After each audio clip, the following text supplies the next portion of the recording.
we have thinking. Human beings have thinking. We have lots of thinking. Mind's job is to think. Yeah.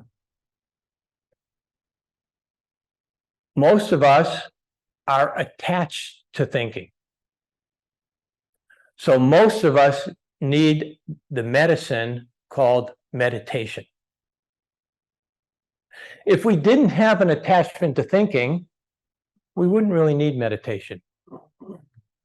But most of us have, in some ways, lost our balance. And so we take some time to do our inside job. Inside job means understanding yourself. Outside job means helping other people. Yeah. They're completely intermeshed. There's nothing wrong with dreaming or fantasizing or being creative with your thinking, or there's actually nothing wrong with getting depressed with your thinking, or getting upset with your thinking, or getting sad with your thinking.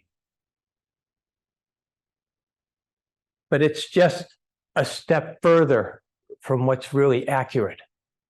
And so regrounding yourself in what's accurate, for me, was an incredible gift to have a teacher come along and say, why don't you ground yourself in the moment?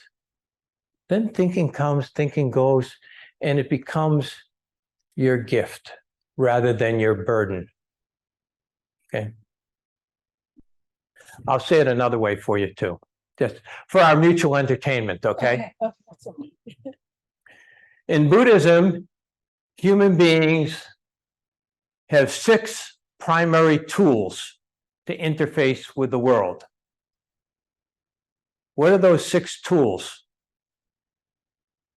Can somebody name one? Eyes. Eyes. Name another. Ears. Ears. He says mind, yeah. Nose, yeah. That's why we light the incense every night, because when we smell the incense, it wakes us up a little bit. Yeah? Touch. Touch, sensation. Yeah? And there's one more. Taste. Taste? Taste, yeah? Did we say taste? It's one of my favorite. Okay. Root is eye. Function is seeing. Dust is black shirt, blue mat. Root is ear. Function is listening. Dust is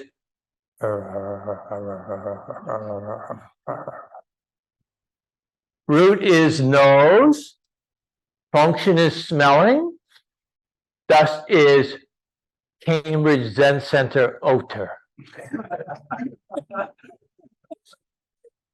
Root is body.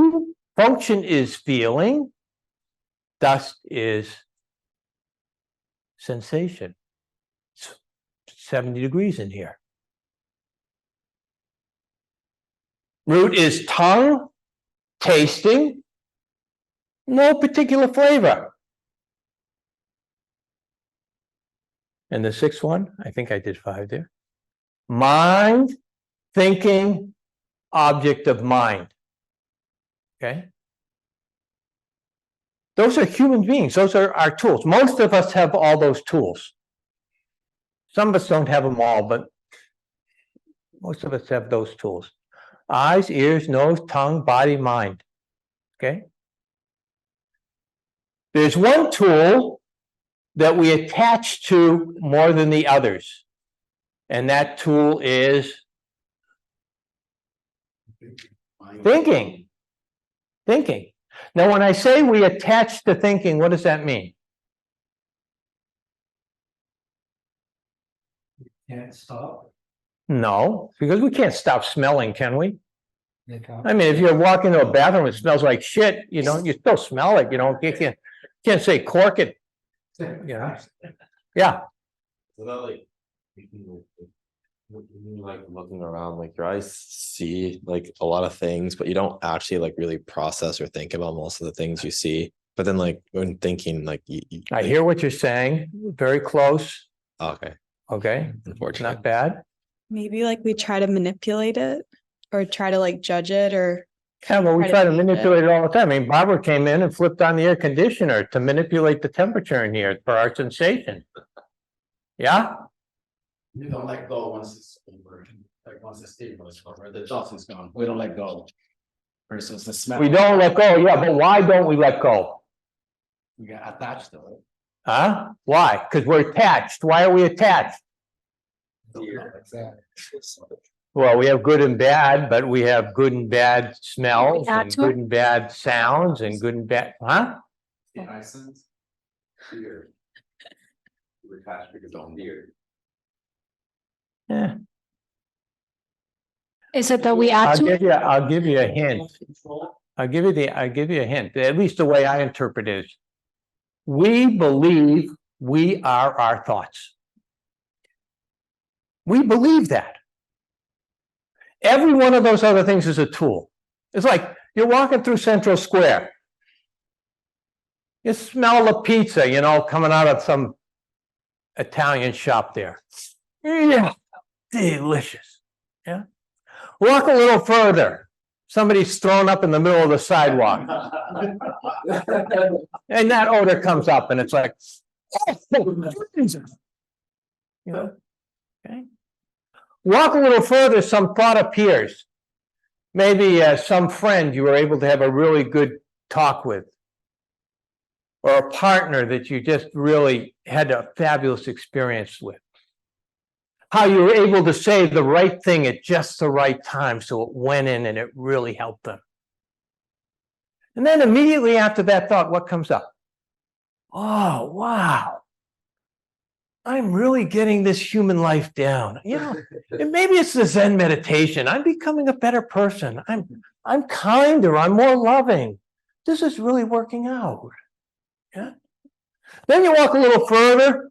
Some thought comes up about somebody that cheated you or manipulated or was abusive to you or nasty or cruel and just said you're a horrible human being. And then you said, oh, that son of a bitch. I hope they get what they deserve. I hate them so much. Then immediately after that thought, oh man, this meditation isn't helping me at all.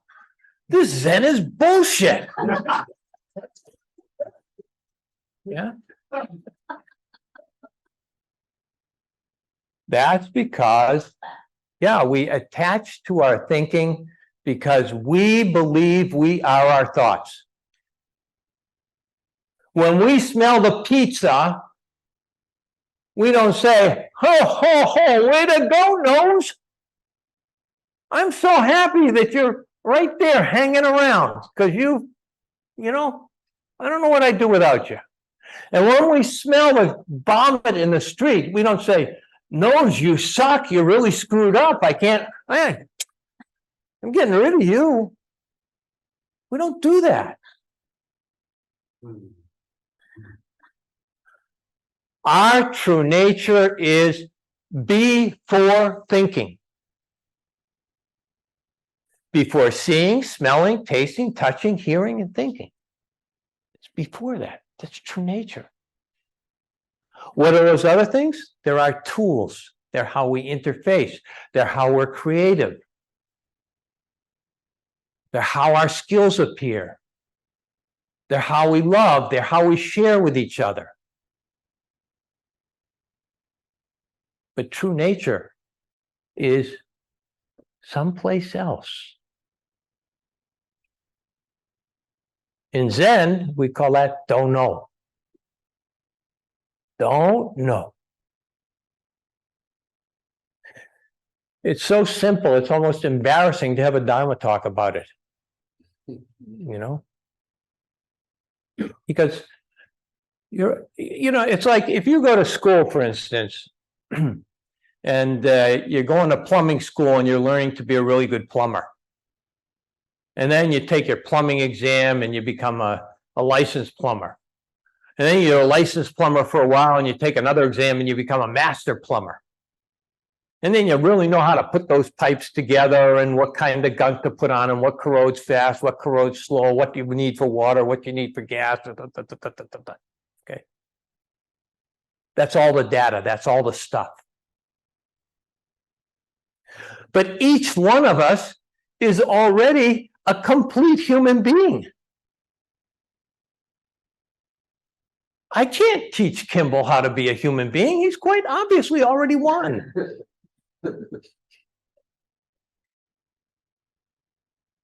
How do we work with that? We actualize, okay? And one practice of Zen, it's called digesting your understanding. That means we've stuffed this sausage so full of stuff because, quite frankly, our whole upbringing is about having the answers. So we stuff data, more data, like, you know. And it's just all puking on itself up there. So then somebody comes along like Zen Master Sung San did for me and says, that's not what you are. Your true nature is before thinking. You need to digest your understanding by returning or prioritizing the spaces.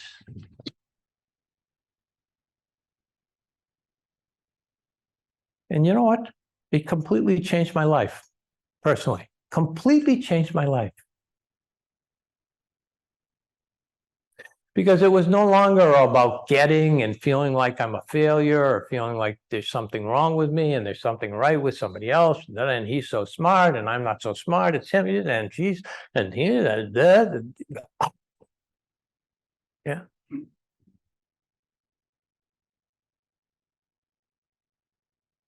When we digest our understanding, what do we get? One at a time.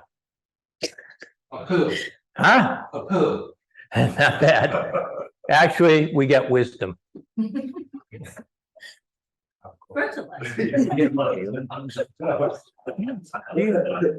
get wisdom. You digest your understanding, you get wisdom. You know, it's like I had a guy that I'll bet all of you here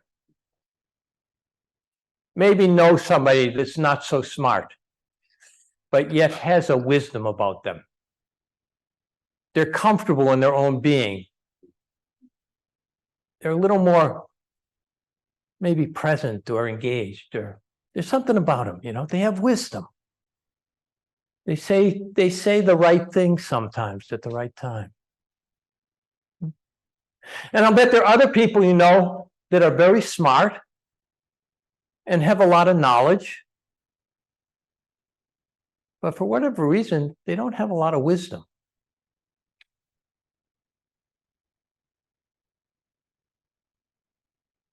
Two very different things, wisdom and knowledge. Zen practice is actually wisdom-based. If you're going to college or studying or researching something, that's knowledge-based. But Zen practice is wisdom-based. It's wisdom-based because it recognizes, just as you sit here in this moment, you're complete. So digesting that, recognizing it so fully. You might even say, you know, in this school, for those of you that are new, we put a tremendous emphasis on the question, not on the answer, on the question. What am I? What is true nature? What happens when we die? Where did we come from before we were born? What is the meaning of life? Why did I get this body? Why did he get that body? You know, we don't know. Any big question we don't know. Little questions. What am I going to cook for dinner? What do I want for a career? Do I want to get married? Do I want to leave Cambridge? Those are all little questions. This thing up here is for answering them. But big questions, they're down in your gut deep. What is true nature? Why are we on the planet? What does it mean to be a human being? And as Master Sung San used to say, human beings don't understand their job. If you don't understand your job, I remember him saying it right here. He'd say, go outside, ask a rock, what's its job? The rock will give you a good answer if you can be there for it.